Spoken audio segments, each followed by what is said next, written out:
बोलिए श्री सद्गुरुदेव भगवान की जय। आदि शक्ति जगदम्बे माता जी की जय। मानव धर्म की जय। भारत माता की जय।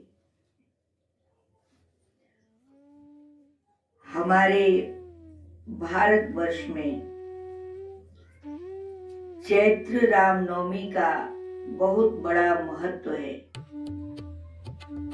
भौतिक भी महत्व है, आध्यात्मिक भी महत्व है। तो भौतिकता में सुनाने वाले तो बहुत से लोग आपको मिलेंगे, पर सद्गुरुदेव भगवान की असीम कृपा से मैं श्री राम भगवान का और उनके तीनों भ्राताओं का एक आध्यात्मिक विवेचन करने जा रही हूँ कि श्री राम नवमी का एक सबसे बड़ा महत्व है कि आज के दिन प्रभु श्री राम माता कौशल्या के गोद में अवतरित हुए और श्री राम नवमी के दिन ही, चैत्र नवमी के दिन ही गोस्वामी तुलसीदास जी ने श्री रामचरितमानस लिखना आरंभ किया। तो देखिए, राजा दशरथ के घर में पुत्र नहीं था। अपने गुरु वशिष्ठ भगवान के पास गए और कहा, गुरुदेव कोई ऐसा उपाय कीजिए कि मेरे घर में पुत्र रत्न की प्राप्ति हो। वशिष्ठ महाराज कहते हैं, राजन धैर्य धारण करो, एक नहीं तुम्हारे घर में 4 पुत्र रत्न प्राप्त होंगे। पुत्रेष्ट यज्ञ कराया। अग्निदेव अग्नि से प्रकट होकर और खीर का पात्र लेकर, खीर श्वेत होता है, सफेद होता है, और ज्ञान का जो प्रकाश है वो भी श्वेत है। सफेद प्रकाश भक्त अपने ध्यान में देखता है। खीर का प्रतीक भी ज्ञान से ही में ही सम्मिलित है कि अग्निदेव भी गुरु बनकर तीनों रानियों को उस आत्मज्ञान का उपदेश दिया। अध्यात्म रूपी खीर का पान कराया। और देखिए, उसी अध्यात्म के प्रभाव से श्री राम भगवान धरती पर सगुण रूप धारण करके प्रकट हुए। भरत जी का अवतरण हुआ, लक्ष्मण जी का अवतरण हुआ, शत्रुघ्न जी का अवतरण हुआ। और उसी खीर के प्रसाद से, उसी ज्ञान से अंजनी माता के गर्भ से श्री हनुमान जी का भी प्राकट्य हुआ, अवतार हुआ। मतलब सबसे मुख्य क्या है? अध्यात्म, ज्ञान। तो नामकरण संस्कार करने के लिए वशिष्ठ मुनि सद्गुरुदेव भगवान राजा दशरथ के महल में पधारे और वशिष्ठ महाराज कहते हैं, राजन इनके नाम अनेक अनुपा, मैं नृप कहूँ स्वमति अनुरूपा। जो आनंद सिंधु सुख राशि, सीकर ते त्रैलोक्य सुपासी। राजन गुणवाचक नाम इनके बहुत हैं, अनंत हैं, क्योंकि इनकी लीलाओं का अंत नहीं है, इनके क्रियाकलाप का अंत नहीं है। भौतिक जगत में लीलाओं से ओतप्रोत अनगिनत नाम है, पर मैं विचार करके नाम रखूंगा, क्योंकि ये चारों पुत्र आपके साधारण नहीं हैं। वेद तत्व नृप तव सुतचारी, ये चारों वेद के तत्व हैं। तत्व बहुत सूक्ष्म होता है, आप फल बड़ा देखते हैं, पर उसका जूस सूक्ष्म थोड़ा होता है। इसी तरह वेद ग्रंथ बहुत बड़े बड़े मोटे मोटे हैं, पर उनका तत्व बहुत सूक्ष्म है। वशिष्ठ महाराज कहते हैं,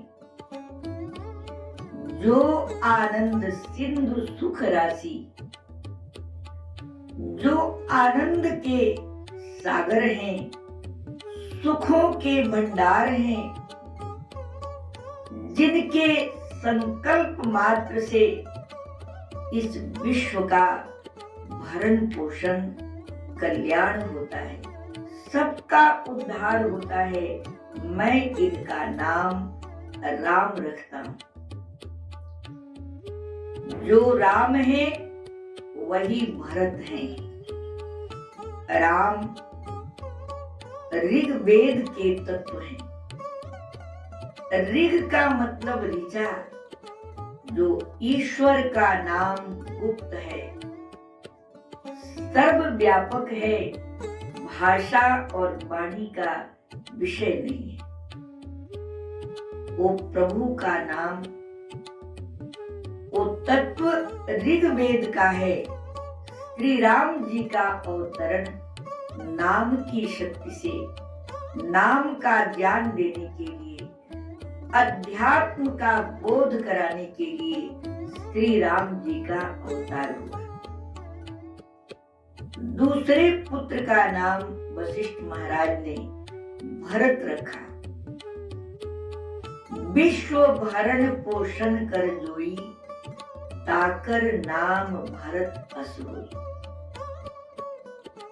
अखिल ब्रह्मांड का जो पोषण करता है, सबको भरता है, उनको भरत कहा गया। जो राम है वही भरत है। यदि शरीर में प्राण नहीं है, आत्मा नहीं है, तो भरण पोषण कैसे होगा? एक बालक जन्म लेता है, उसमें प्राण नहीं है, उस बालक के लिए खुशी नहीं मनाई जाती है, बल्कि उसे सफेद कपड़े में लपेट के गाड़ दिया जाता है। पर एक कुरूप बालक जन्म लेता है, उसके अंदर प्राणों का संचार है। ऋग्वेद का जो तत्व मंत्र है, जो हमारे मन को स्थिर कर दे, वो ईश्वर का सर्वव्यापक नाम, गुप्त नाम, जो प्राणों में जिसकी ध्वनि हो रही है, उस ध्वनि के साथ, उस प्राण के साथ बालक का जन्म हुआ। उस बालक के लिए खुशी मनाई जाती है, सहनाइयां बजती है। तो भरण पोषण भी सारे अंगों का पालन पोषण, शक्तिवान बनाना, ये प्राणों का ही काम है। जो राम है वही भरत है, क्योंकि राम और भरत में कोई भेद नहीं।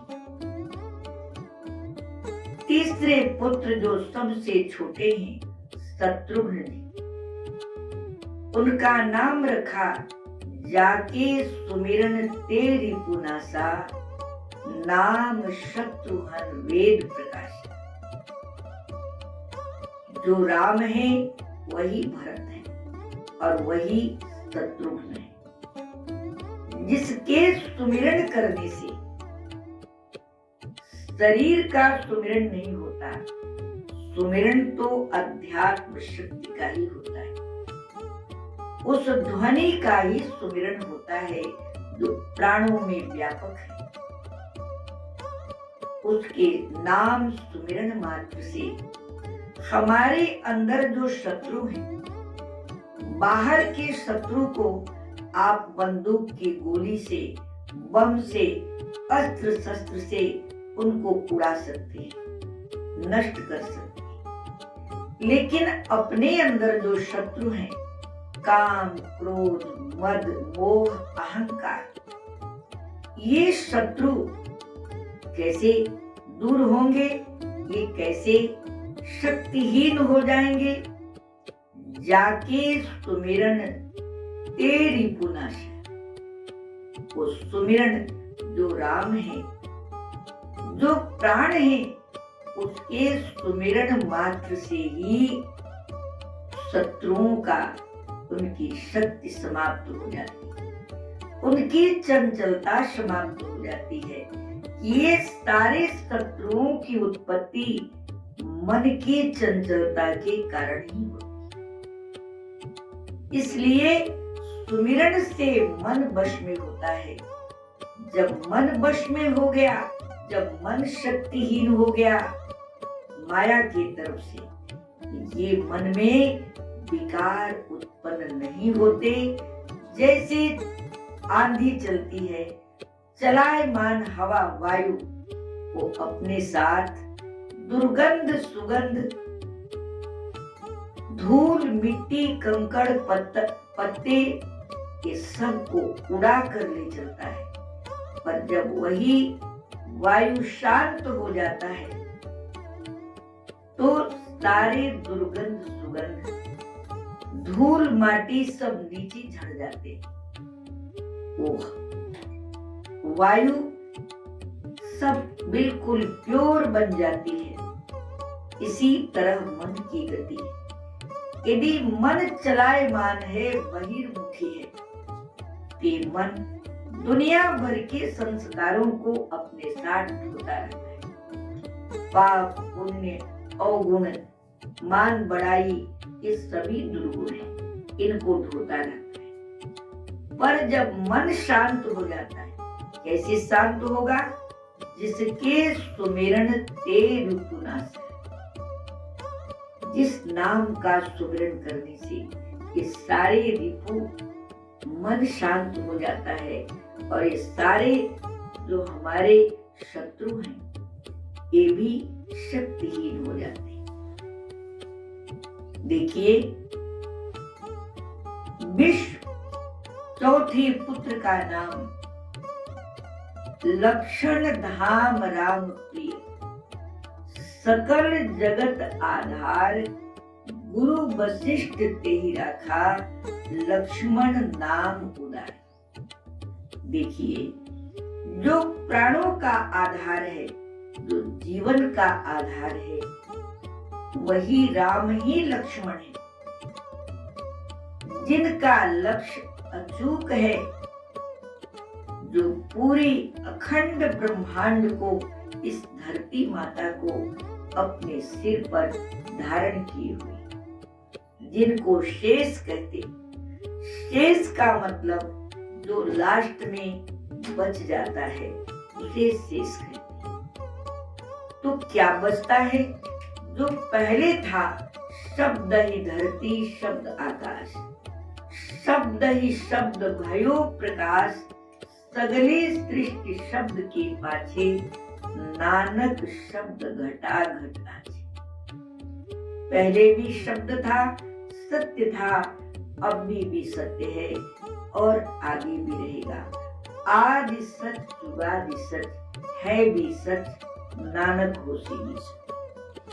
ये चैत्र रामनवमी हमें सीख देता है कि हम अपने अंदर इन चारों को क्रियात्मक रूप से जागृत कर लें। राम जी को जो ऋग्वेद के तत्व हैं, अथर्ववेद अमृत के तत्व भरत जी हैं, और जो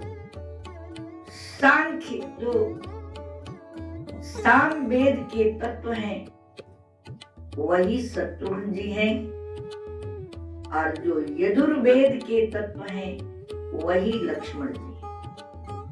ये चारों एक ही शक्ति के पूरक हैं।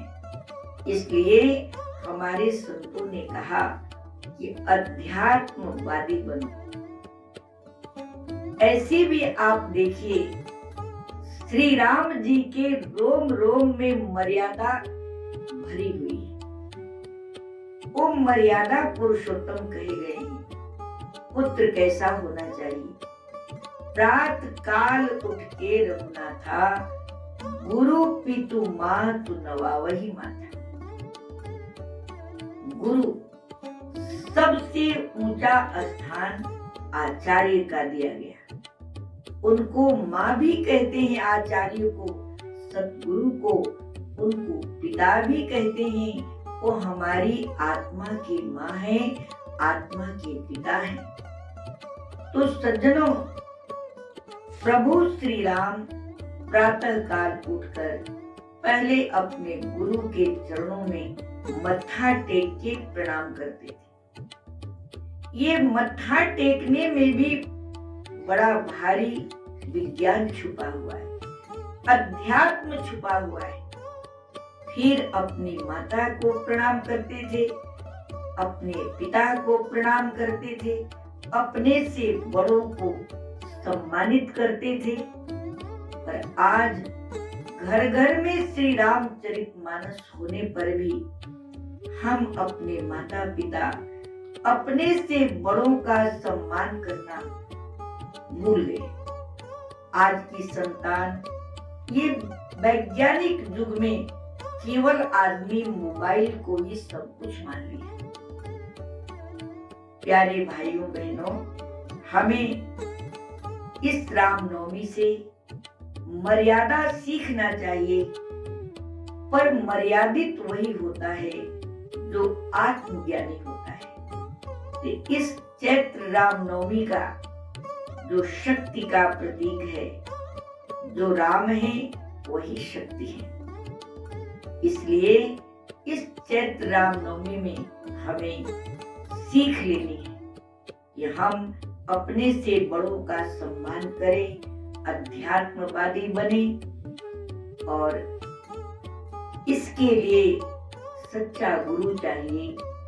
मानव उत्थान सेवा समिति के संस्थापक सद्गुरुदेव श्री सतपाल जी महाराज, जिनके शरण में ये सारा प्रैक्टिकल ज्ञान हमें मिला, और इसीलिए चैत्र रामनवमी का अर्थ, श्री राम जन्म का अर्थ हमने एक आध्यात्मिक रूप से किया। ये सब सतगुरु की कृपा है। इन्हीं शब्दों के साथ आप सबको रामनवमी की बहुत बहुत शुभकामना, बधाइयाँ। आगे साधुवाद। हरि ओम तत्सत।